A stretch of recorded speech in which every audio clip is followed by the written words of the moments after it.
আসসালামু আলাইকুম দর্শক, আশা করি সবাই ভালো আছেন।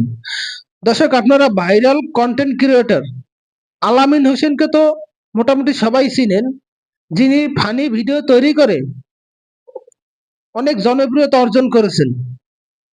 তিনি ফানি ভিডিও তৈরির পাশাপাশি অনেক জনকল্যাণমূলক কাজও করে থাকেন। তিনি কালকে একটি ভিডিও তৈরি করতে গিয়ে আগুনে দগ্ধ হয়।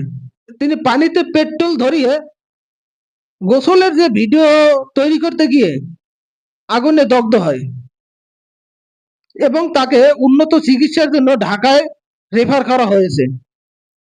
আলামিন ভাইয়ের পেজ থেকে আমি তার ওই ভিডিওটি দেখি, কিন্তু আমি প্রথমে মনে করছি যে এটি একটি জাস্ট ভিডিও তৈরি করছে, কিন্তু ওই ভিডিওটার ভিতরেই সতর্কতা ছিল যে এরকমের ভিডিও কেউ বানাবেন না। কিন্তু আমি তখন বুঝতে পারিনি যে সত্যি সত্যি এই ঘটনাটি তার সাথে ঘটে গেছে। যখন কালের কণ্ঠ এবং অন্যান্য নিউজ পোর্টাল তার এই নিউজটি প্রচার করছে, তখন বুঝতে পারলাম যে আসলে তার সাথে ঘটনাটি সত্যি সত্যি ঘটে গেছে। তবে আমরা অনেকেই একটা কথা শুনে থাকি যে কেউ আগুন নিয়ে খেলতে এসেন না, আগুন নিয়ে কেউ খেলা করবেন না। এই কথাটি কিন্তু আমরা প্রত্যেকেই জানি এবং শুনছি, কিন্তু এটা যে আসলে একটি বাস্তব কথা যে আগুন নিয়ে খেলাটা উচিত না, এটা আজকে আলামিন ভাই উদাহরণ হয়ে থাকবে। আগুন কারো সাথে সম্পর্ক করে না, সে সুযোগ পেলেই তার আসল রূপ দেখিয়ে দেয়।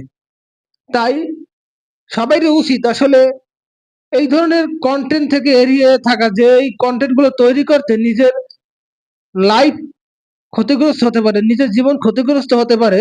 এই ধরনের কন্টেন্ট তৈরি থেকে বিরত থাকতে হবে।